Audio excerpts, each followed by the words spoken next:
લોકસભા ચૂંટણી મુદ્દે રાજકારણ ગરમાયું છે। ખોડલધામ પૂર્વ પ્રમુખનું નામ લોકસભા ચૂંટણીની રેસમાં આગળ જણાઈ રહ્યું છે। પરેશ ગજરાનું નામ લોકસભા ચૂંટણી માટે ચર્ચાયું છે। શહેરમાં ગજરાને આવકારતા બેનર્સ લાગ્યા છે। કાલાવાડ રોડ કિરસાનપરા વિસ્તારમાં બેનર લાગ્યા છે। પરેશ ગજરાના સમર્થકોએ બેનર્સ લગાવ્યા છે। બેનરમાં ગજરાથી સૌરાષ્ટ્રને ફાયદો થશે તેવું લખાણ લખ્યું છે। સંવાદદાતા રક્ષિત પંડ્યા ફોન લાઈન પર। રક્ષિત, પરેશ ગજરાનું નામ લોકસભા ચૂંટણી માટે ચર્ચા રહ્યું છે। પોસ્ટર્સ લગાવવામાં આવ્યા છે, કઈ બાબતનો ઉલ્લેખ પોસ્ટરમાં?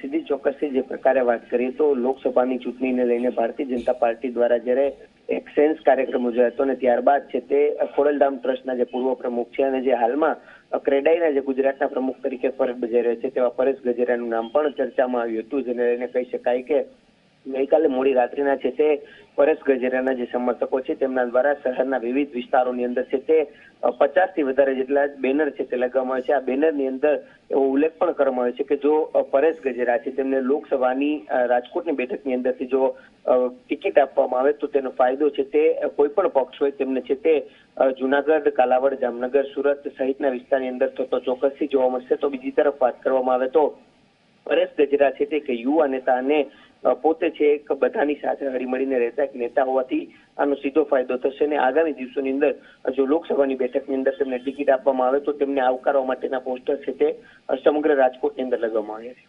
બિલકુલ રક્ષિત, આભાર માહિતી બદલ।